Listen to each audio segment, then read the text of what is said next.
Have you ever spoken, yet felt unheard, as if your words disappeared into the air, leaving no mark on those around you? Many believe that speaking louder or saying more will command respect. But the truth is, respect isn't given to those who demand it.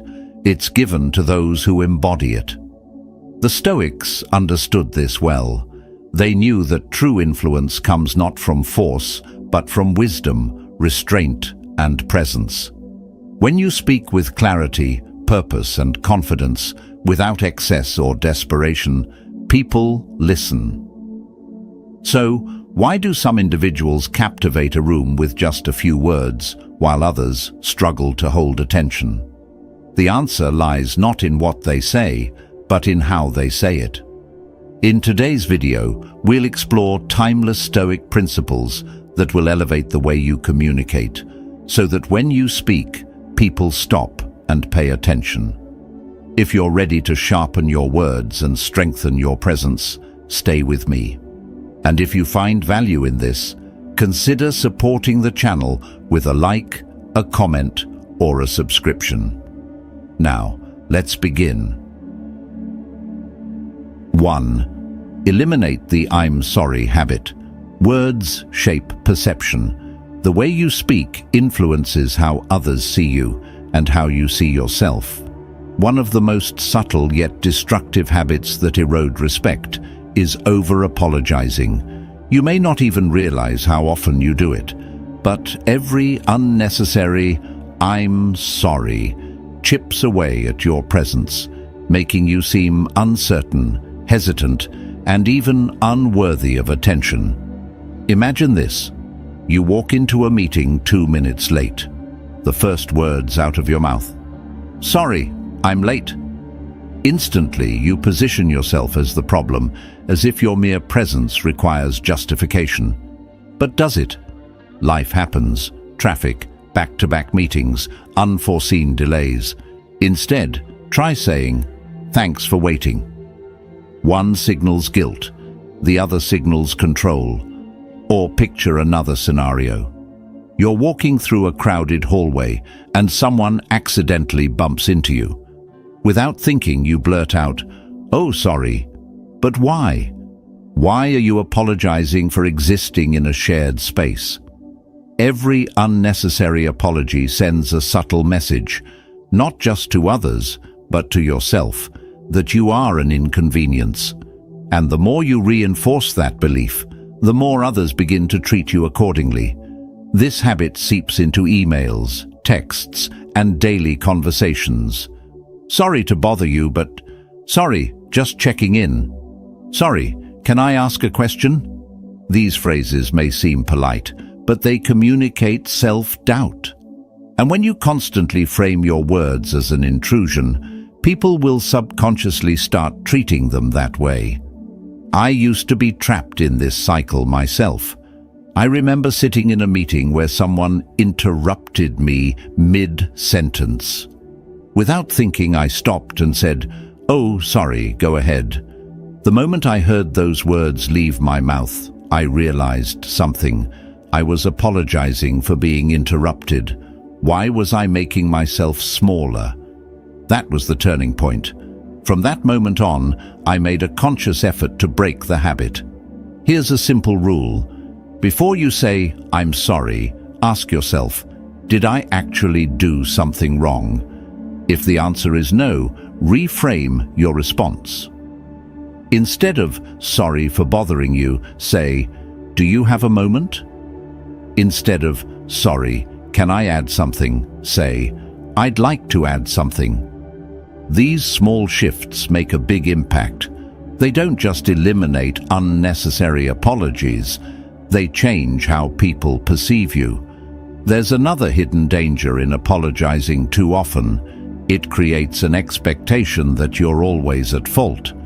Over time, this conditions others to see you as someone who will take blame, yield space, and accept unfair treatment. Maybe it starts with someone speaking over you. Then, it turns into colleagues assuming you'll handle extra tasks without question. Before long, your time, energy, and boundaries are consistently disregarded. Let's say a coworker hands off a last-minute task, expecting you to take it on. If your default response is, "Oh, sorry, I'll try to fit this in," you've just set a precedent. Your workload is less important than theirs. Instead, try saying, "I won't be able to take this on right now. Let's figure out another solution." No apology, no unnecessary justification, just clarity and confidence. This also applies in social situations. How many times have you agreed to plans you didn't want, simply because you felt bad saying no? A friend invites you to an event you have no interest in, and you respond, "Sorry, I can't make it." But why apologize for prioritizing your time? A stronger response would be, "I won't be able to make it, but I hope you have a great time." No guilt, no excuses, just honesty. Of course, there are moments when an apology is necessary. When you've genuinely hurt someone or made a mistake, taking responsibility is a sign of strength, not weakness. The key is intentionality, apologizing when it's meaningful, not as a default reaction. If you want to break this habit, start by paying attention. Challenge yourself to go a full day without saying, "I'm sorry," unless it's truly warranted.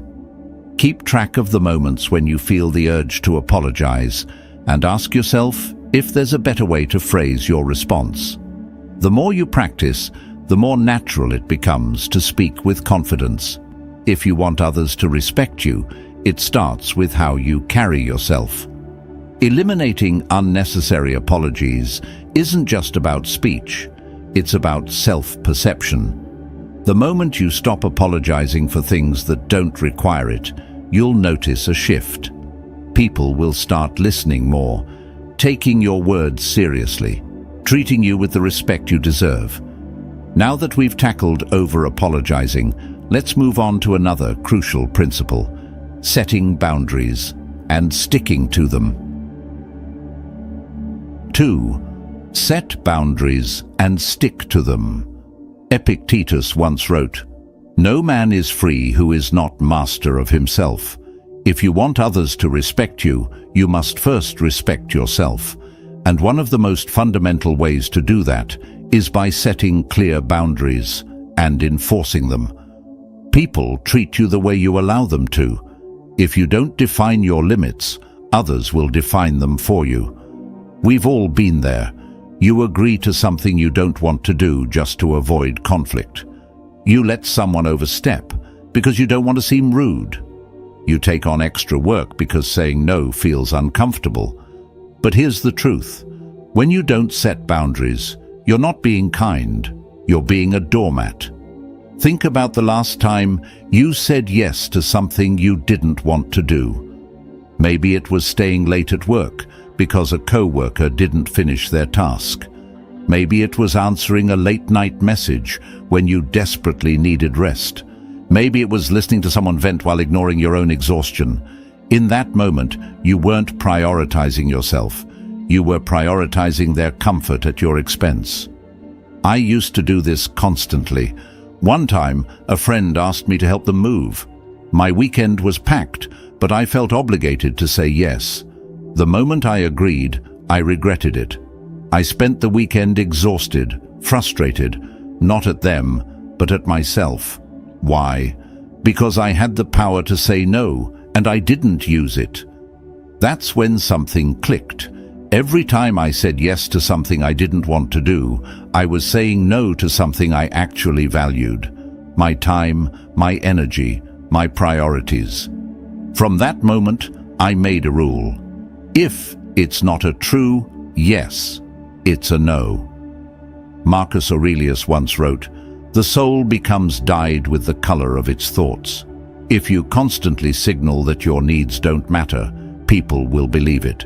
But when you stand firm, people recognize that you operate on a higher level, and they respect that. Start small. If a friend invites you out and you don't want to go, don't say, "I'd love to, but I have so much to do." Just say, I'm staying in tonight. No justification. Boundaries are like a muscle.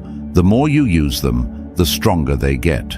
At first it may feel uncomfortable, but over time you'll realize people who truly respect you will respect your boundaries. Those who don't, they never truly respected you to begin with. Now that you understand the power of boundaries, let's move on to the next essential skill: mastering the art of pausing. 3. Master the art of pausing. Seneca once wrote, "Silence is a lesson learned through suffering." Most people, however, are terrified of it. The moment there's a gap in conversation, they rush to fill it, rambling, over-explaining, speaking too quickly, all in an attempt to seem confident. But in doing so, they weaken the impact of their words. If you want people to truly listen, to respect what you say, you must learn to pause.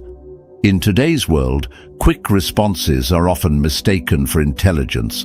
Many believe that speaking faster makes them seem smarter, but the truth is, words spoken without pause lose their weight. They blur together, becoming background noise instead of something worth focusing on. The human brain isn't wired to absorb an endless stream of rapid information. It needs space to process, reflect, and react. That's why pausing is so powerful. Imagine you're in a meeting, presenting an idea. You rush through your points, eager to sound competent.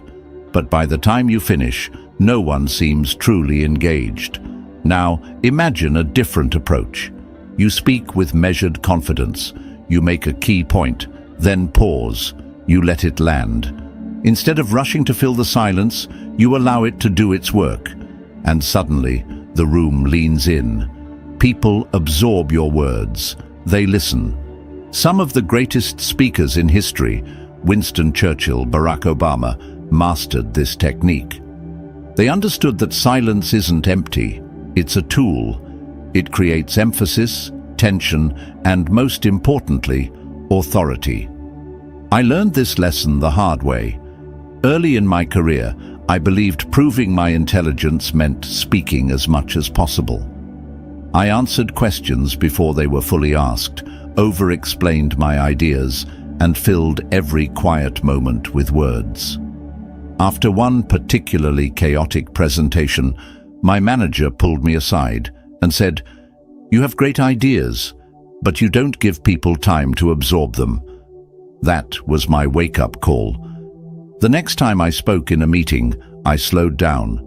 After each key point, I paused. At first, it felt unnatural, almost like I was forgetting what to say next. But then, something incredible happened. People started paying more attention, not less. They leaned in. They processed my words. Someone even told me afterward, "That was really impactful. Every word felt like it mattered." Marcus Aurelius once said, "Think before you speak, but when the moment comes to act, do not hesitate." Pausing is not hesitation. It is precision. It sends a powerful message. I trust my words to stand on their own. It signals confidence, not insecurity. This doesn't just apply to public speaking. Think about arguments. When someone raises their voice, the instinct is to react immediately. But what happens when you don't, when you pause instead? That silence forces the other person to think. It shifts the power dynamic. Instead of reacting emotionally, you respond deliberately, instantly becoming the more composed, respected individual in the conversation. Pausing also transforms everyday conversations. The next time someone asks you a question, resist the urge to answer immediately. Take a second, think, then speak. This subtle shift makes you seem more thoughtful, more deliberate, the kind of person others naturally respect. Here's a simple exercise. The next time you speak, whether in a casual conversation or a formal discussion, pause after your key points. Let the silence do the work for you. At first, it may feel strange, but over time you'll notice the effect. People will start listening more intently. Mastering the art of pausing isn't just about speech. It's about control. It's about knowing that your words have value and that silence isn't something to fear. It's something to own. Now that you understand the power of the pause, let's move on to the next skill: using humor wisely, without diminishing your credibility. 4. Use humor without becoming a clown. Seneca once wrote, "Laughter should not be abundant, nor should it be absent. There is a time for everything." Humor is a powerful tool. It can break tension, build connections, and even make you seem more intelligent. Studies show that people who use humor effectively are perceived as more competent and likable. But here's the catch. If misused, humor can undermine your credibility faster than anything else. There's a fine line between being witty and being the person no one takes seriously. If every time you speak, you turn everything into a joke, people will start seeing you as just that, a joke. Respect isn't given to the person who is always entertaining, but to the one who knows when to be serious and when to lighten the mood. Have you ever been in a meeting where someone kept cracking jokes? At first, people laughed, but over time, their words lost impact. No one saw them as a leader, just comic relief. Early in my career, I made this mistake. I used humor to hide my nerves. I'd crack a joke whenever I felt uncertain, thinking it made me more likable. And while people laughed, they didn't take me seriously. One day, in a team meeting, I joked about being there just to make spreadsheets look pretty. My manager pulled me aside afterward and said, "You're better than that. Don't make yourself the punchline." That was my wake-up call. So, how do you use humor in a way that builds respect? First, understand the purpose of your humor. Is it to diffuse tension, make a point memorable, or build camaraderie? If it serves no purpose beyond getting a laugh, it's probably not worth saying. Second, avoid excessive self-deprecating humor. A little humility makes you relatable, but constant self-mockery erodes your credibility. Instead of saying, "I have no idea what I'm doing," try, "This is a learning experience, and I'm figuring it out." The first makes you look incompetent. The second shows confidence and adaptability. Third, read the room. Not every joke works in every situation. Sarcasm can come across as arrogant. Dark humor can be inappropriate in a professional setting.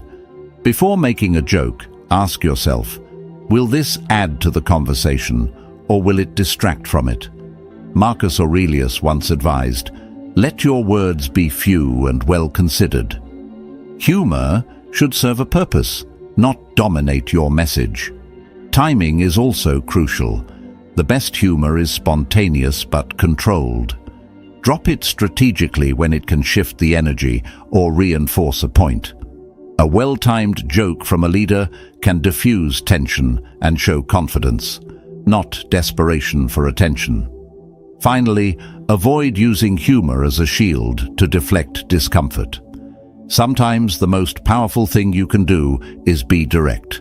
If you're uncomfortable, pause, collect your thoughts, and speak with intention. The bottom line, humor is a tool, not a crutch. Use it to elevate your message, not replace it. Master this balance, and you'll not only be respected, you'll be unforgettable. Now that you understand the power of humor, let's move on to something even more crucial: eliminating gossip from your speech. 5. Drop the gossip. Epictetus once said, "If you want to improve, be content to be thought foolish and stupid." In other words, if maintaining integrity means stepping away from gossip, so be it. Nothing destroys respect faster than gossip. The moment people realize you talk about others behind their backs, they stop trusting you. Because if you'll gossip about one person, what's stopping you from doing the same to them? Gossip is tempting. It feels like a shortcut to bonding, a way to feel important by sharing inside knowledge. But in reality, it makes you look untrustworthy, insecure, and weak. Think about the people who command the most respect. They're not the ones whispering in the break room. They're the ones who speak with integrity, who don't waste time tearing others down. I learned this the hard way. There was a time when I got caught up in office gossip. It wasn't malicious, just small comments about co-workers, habits, or personal lives. I thought it was harmless, but one day I overheard my own name in a whispered conversation. It hit me. If they were talking about me, that meant I was no different from them. From that moment on, I made a decision. I wouldn't engage in gossip. Period. When you refuse to participate in gossip, people notice. They see you as someone who can be trusted, someone who doesn't need to put others down to feel important. And that earns far more respect than any fleeting sense of belonging gossip provides. So how do you stop? First, recognize when it's happening. Gossip isn't always obvious. It can be disguised as concern, curiosity, or venting. The key difference?